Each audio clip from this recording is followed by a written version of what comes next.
Hey guys, welcome back to another episode of Health Animated. On this podcast, we strive to make health information accessible to you. My name is Alex. And I'm Danielle. If you're returning to our podcast, then welcome back and thanks for your ongoing support. And if you're listening for the first time, welcome. We hope you stick around. So we are back from our little hiatus, but it also kind of feels like we never took a break at all because we've been working quite hard behind the scenes preparing for new podcast content. I don't know, how do you feel about this? Yeah, I'm excited. I think we've got some really good stuff in store for what we're calling season 2 of this podcast. Season 2! Yep, we've been renewed for another season by us. Yeah, stay tuned for lots of exciting content for season 2. Going back to today's episode, I know that not many people know about this, but this month is very special for pharmacies and pharmacy staff members because this month is known as Pharmacy Appreciation Month, also known as PAM, because who doesn't love a great acronym? So in Canada, it is a great time for us to shine a spotlight on all things related to pharmacy. There's a lot of misconceptions when it comes to pharmacists and what we do. And today we just really want to shed a spotlight on that and try to clear up some of those myths, because I know we had like Sharon and Corey on earlier, but when Alex and I went and started Googling some of the things that people wonder about pharmacists and pharmacy, there was some really interesting questions. These are all of the questions that the world wants to know because clearly they spent some time doing some Googling. So we are here to bring you the answers. Keep in mind that this episode is really just for fun, and our responses do not represent the opinions or views of other pharmacists. So with that being said, shall we get started? Yeah, I think so.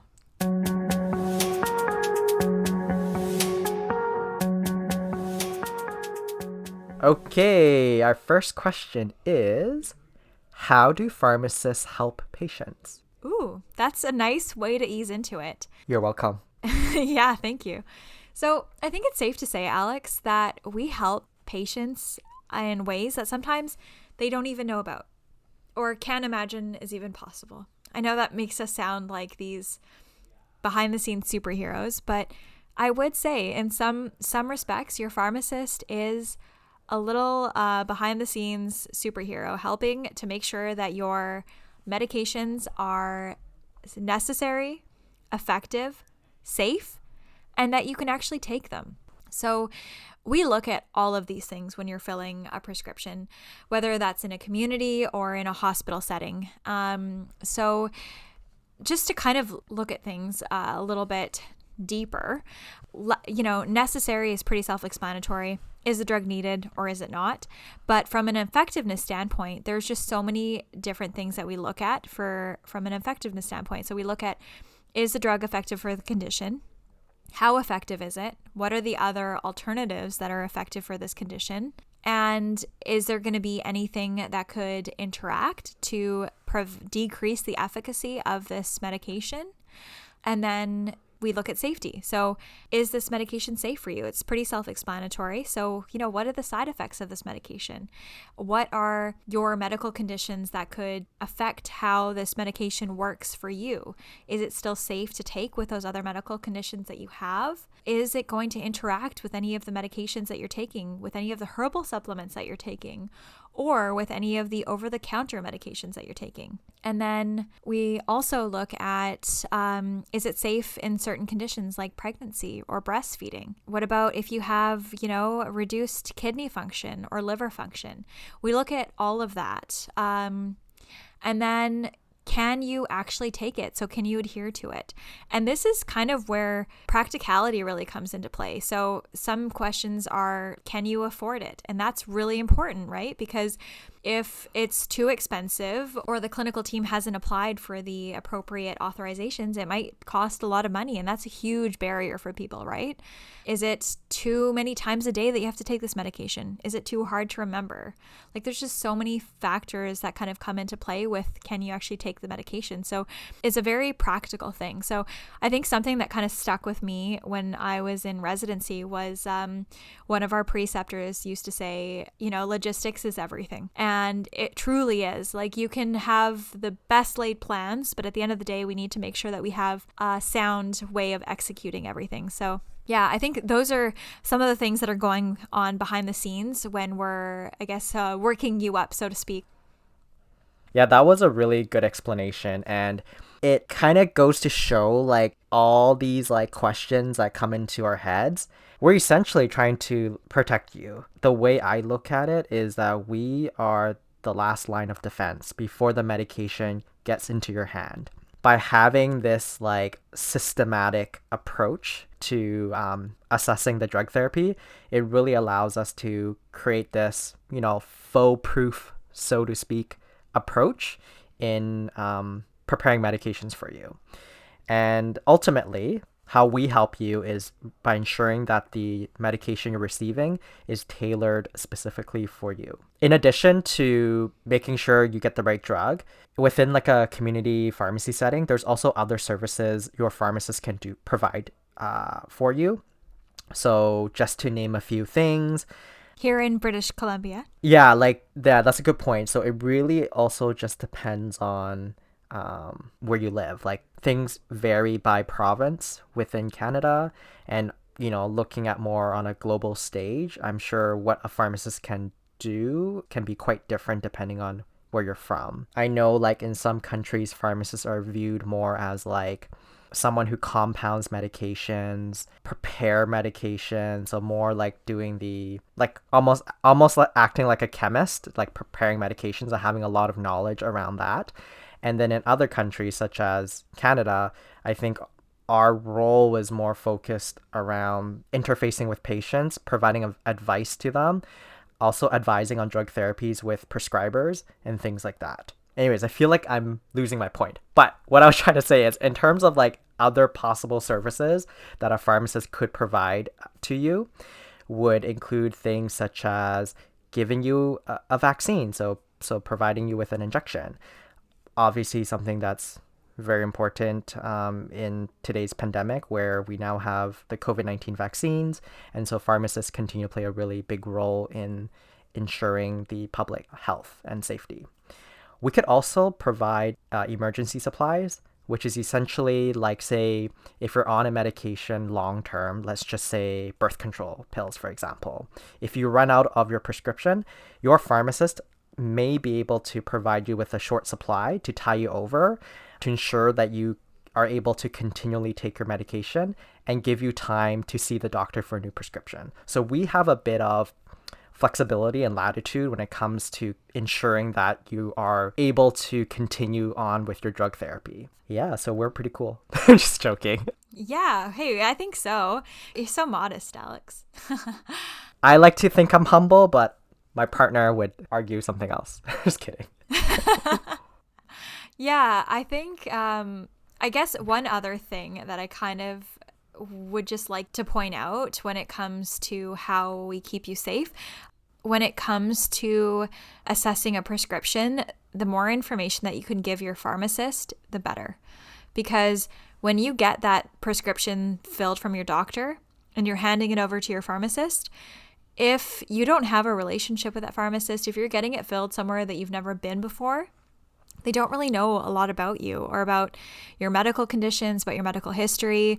So in order for them to kind of be able to do everything to the best of their ability, they need to ask you a few of those questions.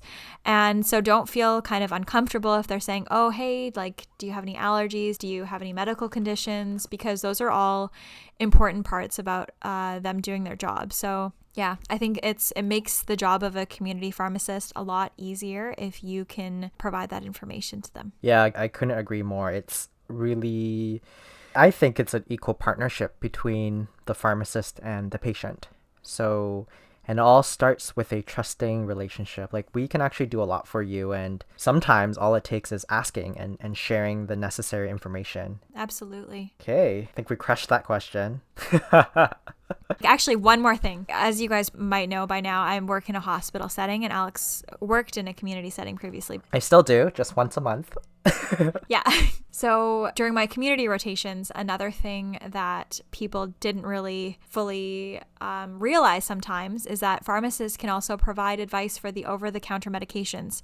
So, when you're just out there looking for a cough and cold medication, you know what? It's probably a really good idea to talk to your pharmacist, because not only are they going to help to find something that is effective and safe for you, they're probably going to save you some money too. So just ask if there's any questions about any of those things that are on the pharmacy shelves, because we are here to help and we really love it when you ask questions. Yeah, no, good point. Community pharmacists, super helpful with over-the-counter type questions, because like there's just so many products on the shelf and it can be quite overwhelming. Like even just looking at cough and cold, it's a huge moneymaker and it takes up a huge section of the aisle.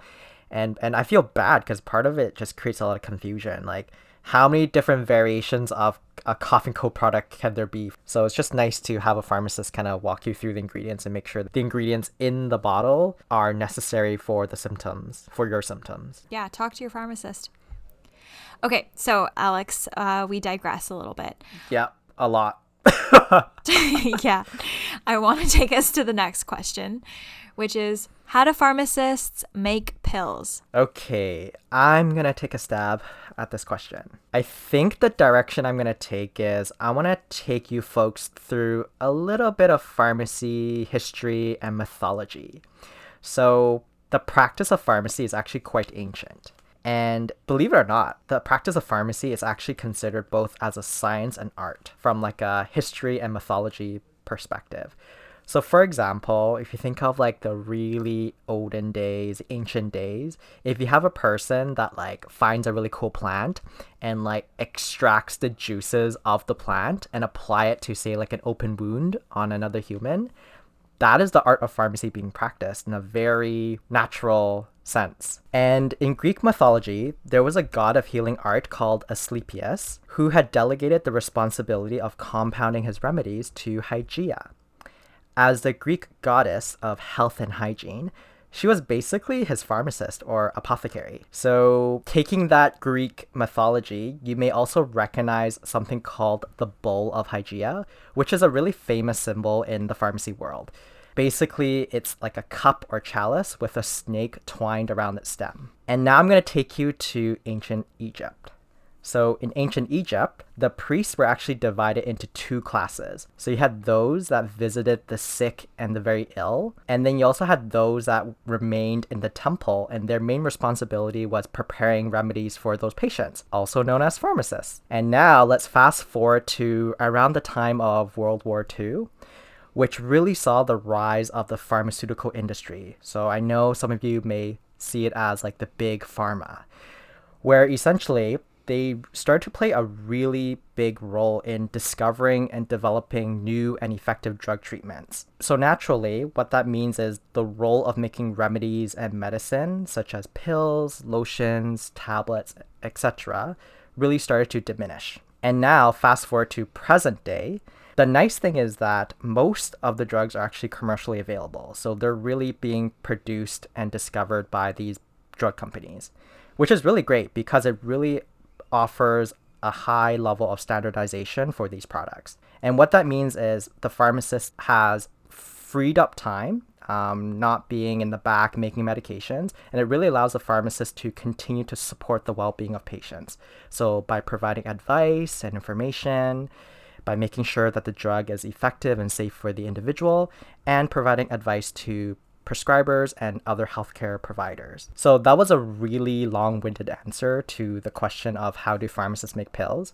Essentially, you could argue that probably over 90% of drugs are already made and it's commercially available. And it's just a really small subset of prescriptions that need to be compounded by the pharmacist in present day. Yeah. And, some of those compounds could be things like, creams and lotions, Even suppositories. even suppositories. But in the setting that I work in the hospital, we also compound sterile IV products or non-oral routes, so parenteral medications. Yeah, and most of that compounding is actually done by pharmacy technicians. So not even by pharmacists. And that's a skill that really only the pharmacy technicians hold for the most part. Yeah, no, really, really good point. I think this is a perfect time to spread some love to our pharmacy technicians, pharmacy assistants, and other staff members that really have specialized training in preparing some of these more complex drug regimens. So as Danielle mentioned, like they have training in preparing IV drugs. They also have a lot of training in making compounded medication. So those are your creams and lotions.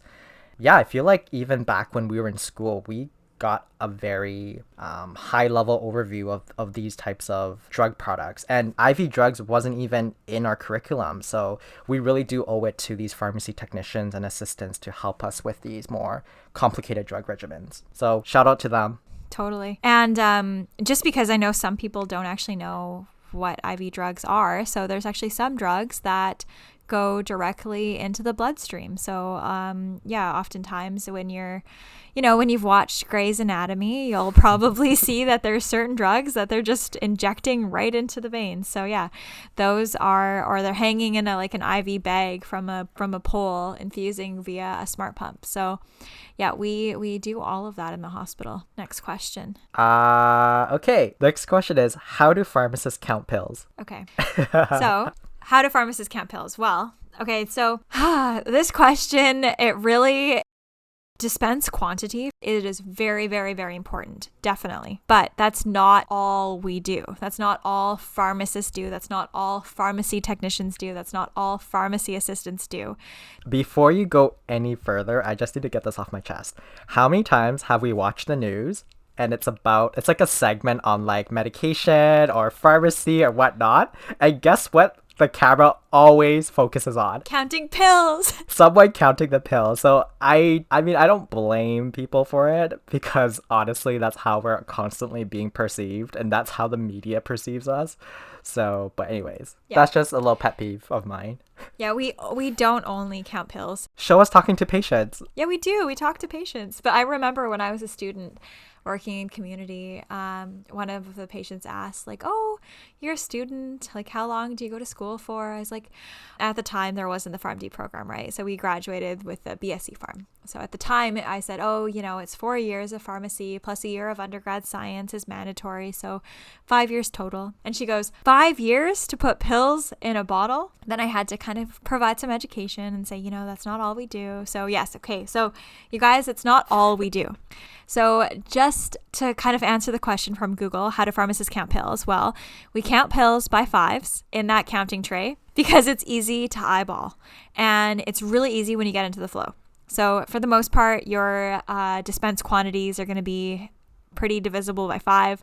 And if it's not, then it's easy to just count a less than 5 remainder. So anyway, I'm working in this community pharmacy and I'm counting away. And somebody had the audacity to tell me, Danielle, you're not that fast at counting. Like, what do they teach you in school? Why can't you count faster? And I was just really deeply offended and a little bit triggered. That's why Alex said, does this trigger you? Because, nobody wants to hear that they're not counting fast enough. I'm going to count as fast as I can, for God's sakes.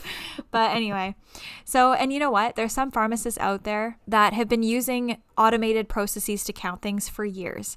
So my father, who's a pharmacist, he has been a pharmacist for over 30 years. And the year that he graduated, he was working for a pharmacy where they were also hand counting pills. And when he went and opened his own pharmacy, the first thing he did was buy an automated pill counter, because he's like, I don't want to count pills. It gives me a headache. Like, we'll only count the things that we really have to double count. But anyway, that is definitely a philosophy that him and I share. I'm not a fan of hand counting things. I totally agree with your dad. Like, we love technology and we embrace technology. I know that back when I was working full time in a community pharmacy, like we would have this huge machine that would do all the counting for us. Like our top, like it's basically a large machine with like all these cells that contain obviously drugs inside them. So you can think of it as like a huge vending machine. So it does all the counting for us. Love that machine. And when it broke down, oh my God, it was like all hell broke loose. And then I also know like sometimes some pharmacies would use these like smaller versions where it's like a portable counting machines where you basically pour the pills into a funnel and then it just counts it for you. So there's a lot of ways to count pills these days, and yeah, really, like counting pills is such a small piece of what we do, even though it's like disproportionately represented by like the media and other things. And also now by us in this podcast because we spent so much time talking about it. This will be the last time we talk about counting. Never again. With that being said, I think we should move on to the next question. Is this one awkward? It's a little awkward. It's awkward. Let's ask it anyways. They love awkward. Okay, so how do pharmacists make money? I think I'm going to try to break it down between sort of like the private sector and like the public sector. Okay, so I'm going to take you folks through the private sector of pharmacies. So that's like your mom and pop stores, your chain pharmacies, your big box retail stores. So what happens is at the store level, we would buy drugs from a wholesaler, and the pharmacies have a bit of latitude in determining how much markup to put on that drug, but there is usually a limit, and that limit is typically determined by the government. So in a nutshell, the markup is generally pretty low. So that's like the drug cost. And then in association with the drug cost, there's also what's called a dispensing fee. And that's a small fee that we charged for the service we provide. So like our clinical thought process, it could also cover parts of our overhead and things like that. In provinces like British Columbia, the dispensing fee is like $10 per medication. And if you look at like projected business models, this dispensing fee does not really even cover the overhead of the pharmacy. So that is not good because that is, We're not really good business people, let's just say. Without going like too off script, like if you think about it, we're one of the few healthcare providers that bills things based on it's like a product oriented type of payment. Whereas like other healthcare providers, if you look at like nurses or nurse practitioners, doctors, they kind of bill based on like the service they provide. So it's a really interesting like model that we're using where it's like, yeah, product oriented. But anyways, I digress. So kind of going back to like the drug and the dispensing fee. So that total would be then charged to the patient. And some patients might be covered they have like a work plan that covers drugs. Then that can get like third-party insurance. Yeah, that can get charged towards that. If they're covered by the provincial drug plan, a part of it could also be covered by that. So that's essentially how you make money in a pharmacy. There's also other clinical services that pharmacists can provide, such as a medication review, providing a vaccination.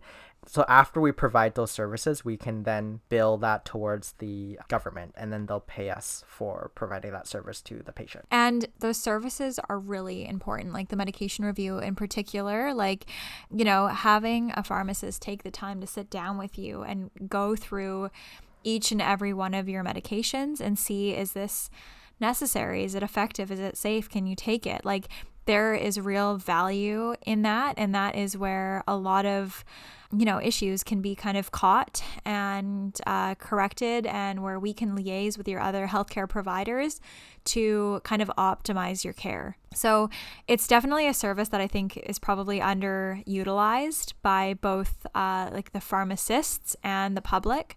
This segues nicely into our next question, which is, what does a pharmacist do in a hospital? Okay, it's a good question. So it's very similar to what pharmacists do in the community. So we make sure that all of the medications that are dispensed or that you're on are, necessary, effective, safe, and that you can take them.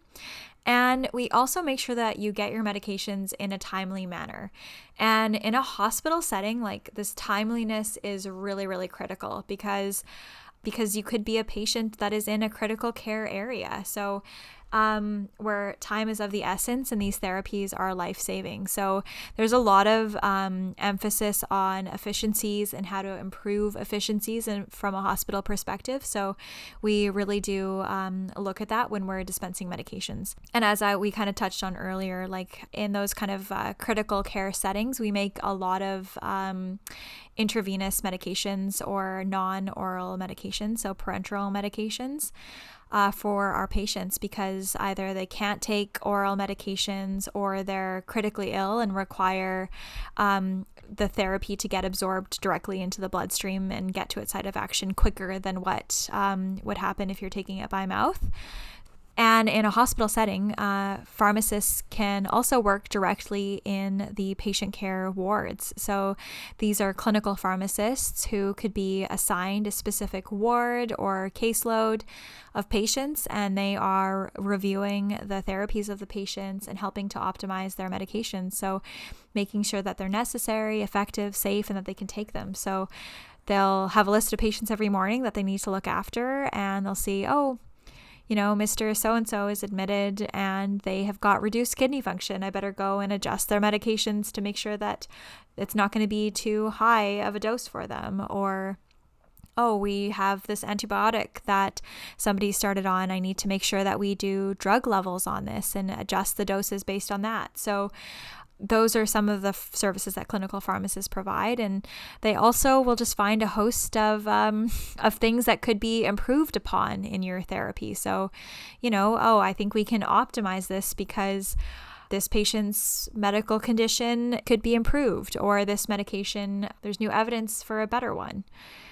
When I was working as a clinical pharmacist, you would just do a lot of running around, interviewing your patients, and trying to make sure that everything is the best it can be for your patients. And then also helping to make sure that when the patient goes home, that they know what they're supposed to be taking, what they're supposed to be stopping, and making sure that everything that we're sending them home on is something that they can afford and that the plan is okay and that they can take these medications when they return home. So we're really there to just make sure that the patients receive the best care possible and the best medication therapy possible. Yeah, regardless of what setting you work in, the common goal is making sure patients get their medications in a timely manner, that it's safe and it's effective, and that they're able to afford it, right? So those are some common threads across all types of practice settings. So really appreciate you just walking us through the day-to-day of a hospital pharmacist. Yeah, and I feel like something that I didn't really highlight, which I think is pretty cool, is that pharmacists can also work in different clinical areas. So you can have pharmacists working in like a cardiac unit, you can have them working in a kidney unit, you can have them working in a medicine unit, in a surgical unit, in a transplant unit, and all of the different medications in each of those areas are just so kind of unique and niche in some cases. So you get really good at that certain clinical area and you become an expert in that field, so to speak. So your pharmacist is really a wealth of knowledge. So if you ever come across a hospital pharmacist, do pick their brain, talk to your pharmacist. They're your medication expert. So Alex, the next question is really funny. So how do pharmacists read doctors' writing? So when we were in school, there was this course called Pharmacy 101, and we read doctors' writing day in and day out, and we took exams. No, just kidding. That never happened. So really, believe it or not, it just comes with practice, just like any other skill. And in this particular situation, it's a skill of deciphering doctors' handwriting. And you mean terrible handwriting? well, the running joke is you can only be a doctor if you have terrible writing. So I think like this used to be more of a problem in the past where everything was done by hand and when technology wasn't as like readily available or as adopted by like the physician offices at the pharmacies. But nowadays, most prescriptions are actually printed electronically, at least in like a community setting. And with like what's been happening with the pandemic, we've been getting even more prescriptions that are sent to us electronically because a lot of patients have now turned to seeing their doctors virtually. And it's really convenient because after they see their doctor, the doctor would just be like, hey, like, which pharmacy do you go to? And then, they'll find the information and they'll fax it to the pharmacy. And that way, it really helps to streamline the process. Plus, the prescription looks amazing because it's printed, has everything you need to know about the prescription. And the patient doesn't even have to wait. They can just come to the pharmacy and oftentimes by the time they arrive, we have it all done already. So it is something that we're seeing less and less of doctors just handwriting their prescriptions. And I know for you, Danielle, even in the hospital side of things, there's been recent, I guess, large investments in technology to really make sure that there's like electronic prescribing and electronic medical records and patient records. So maybe you can speak to that a little bit. Yeah, so now we have something called computerized provider order entry. So it's CPOE because we love our acronyms. So yeah, the physician can just start typing the drug name and then the drug comes up with all of the common doses. So it just helps them to also to fill things in a more efficient manner.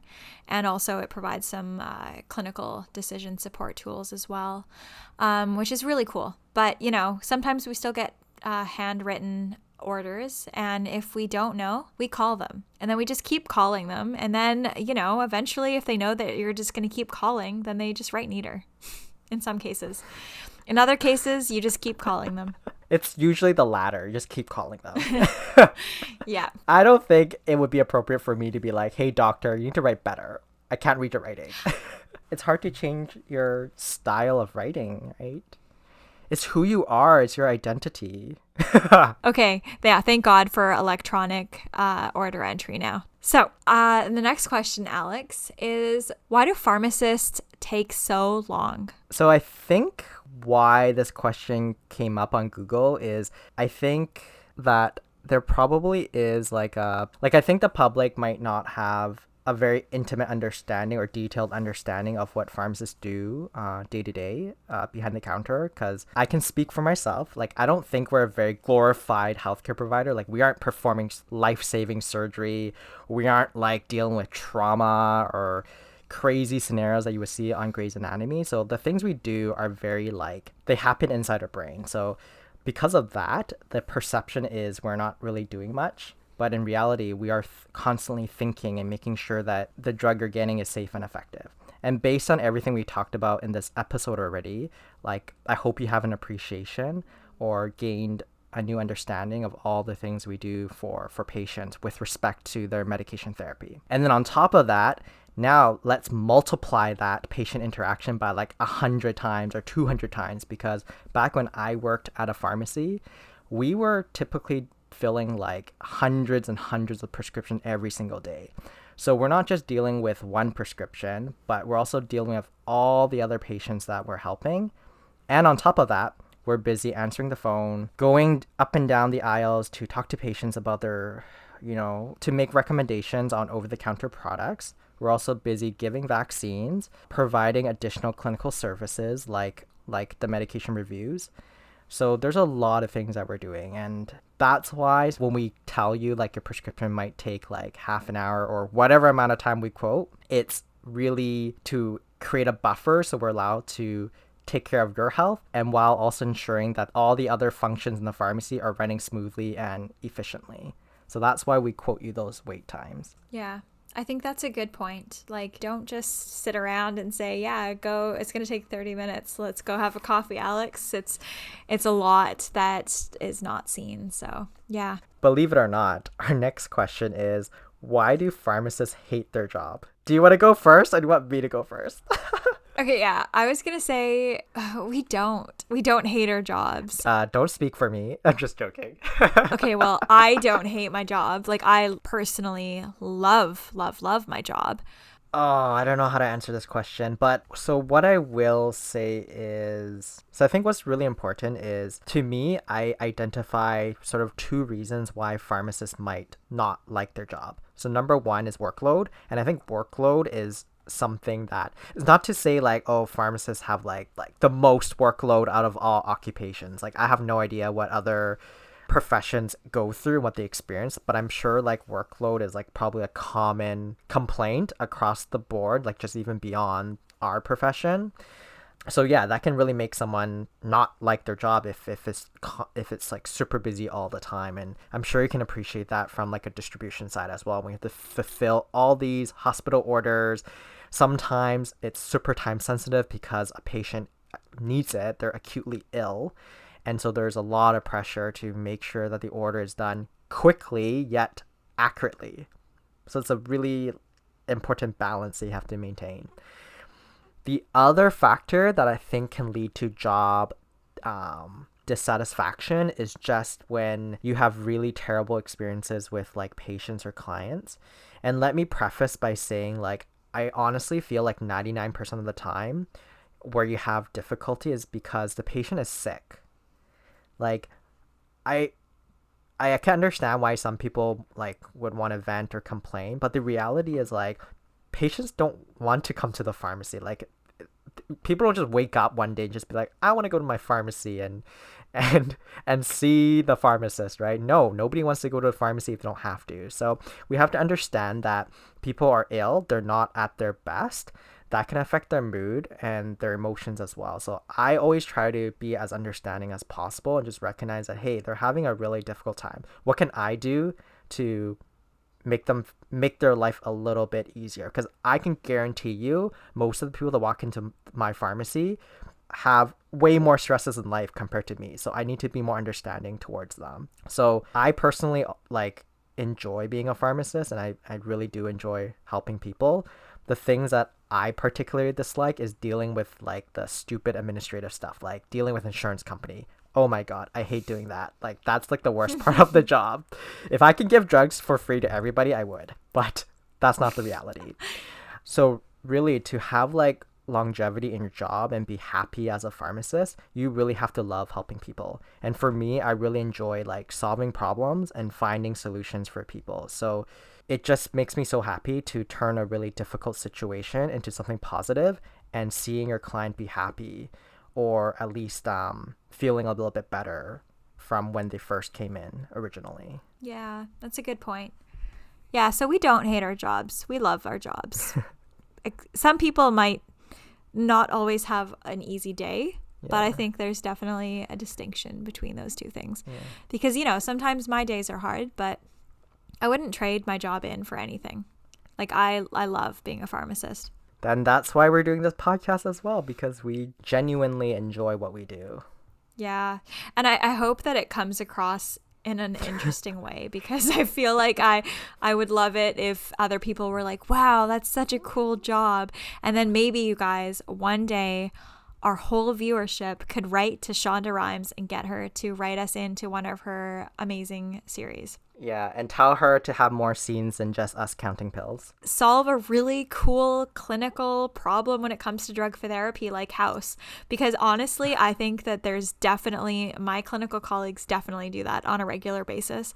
And it's so, so cool.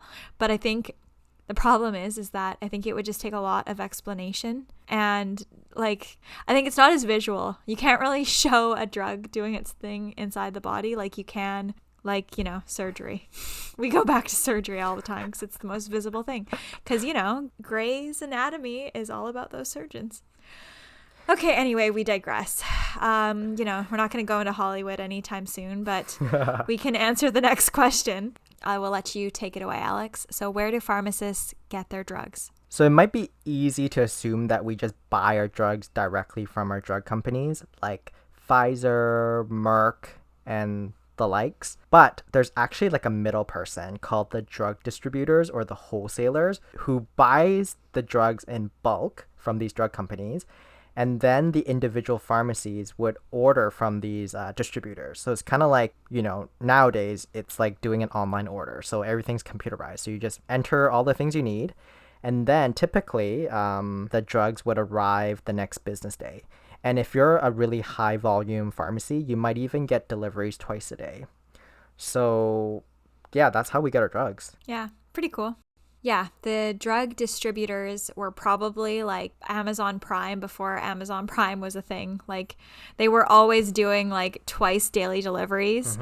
And yeah, it was very, very often like the supply chain and the logistics are just absolutely incredible. So Yeah, good analogy with Amazon. So moving away from questions about supply chain, the next question is, can pharmacists prescribe? So the short answer to this one right now in British Columbia, where we live and practice, is that no, we cannot prescribe in the province of British Columbia. So there are certain provinces across Canada where pharmacists actually can prescribe medications, and these pharmacists do have additional training that they need to go through to get regulated to prescribe. But that is not the case currently in British Columbia. So what I will tell you, though, is there was a study that was done out of Alberta that looked at community pharmacists adjusting the doses of medications for hypertension. And these patients had their doses adjusted by a pharmacist versus the patients that had received the standard level of care. So had their doses adjusted by either their physician or nurse practitioner.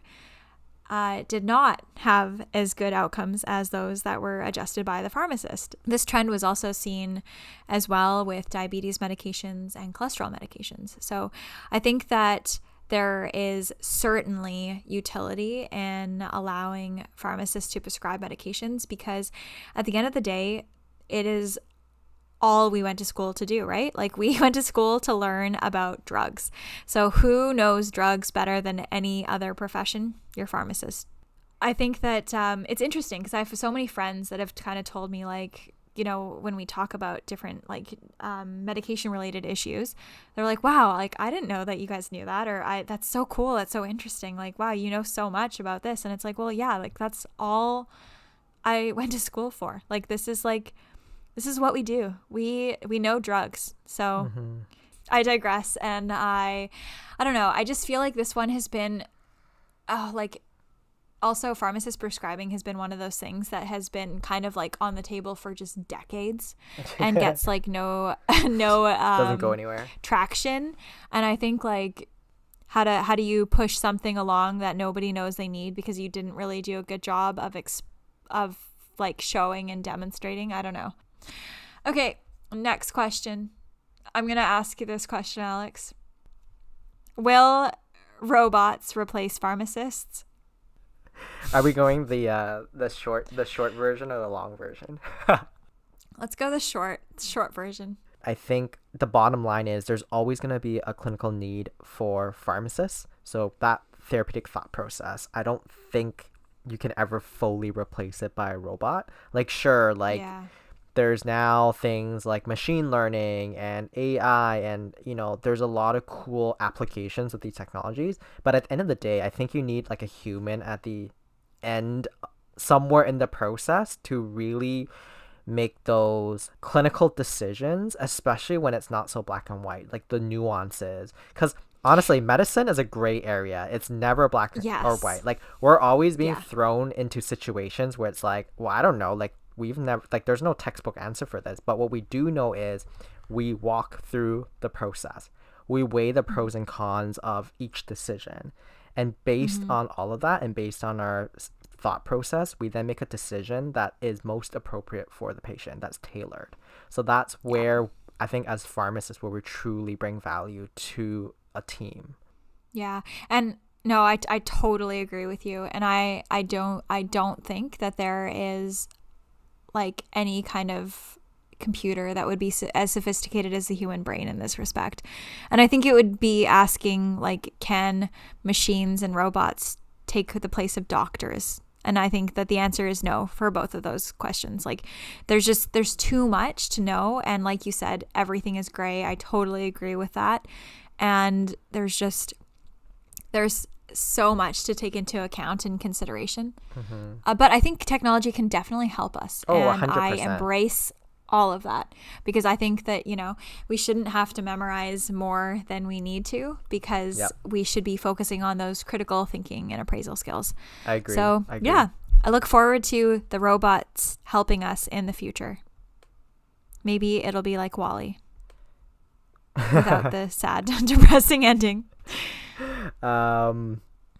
Yeah, it'd just be really interesting to see how the practice of pharmacy continues to evolve as we become more integrated with technology. And yeah, it kind of feels like this entire episode was, I don't know, it kind of feels like a therapy session for us to go through all these questions. But I'm hoping that you found this topic interesting. And yeah, we just wanted to kind of unpack what we do a little bit more, especially being this month where we want to show a little bit more love and appreciation for pharmacy and all the people that's involved in making our jobs so amazing and that we love so much.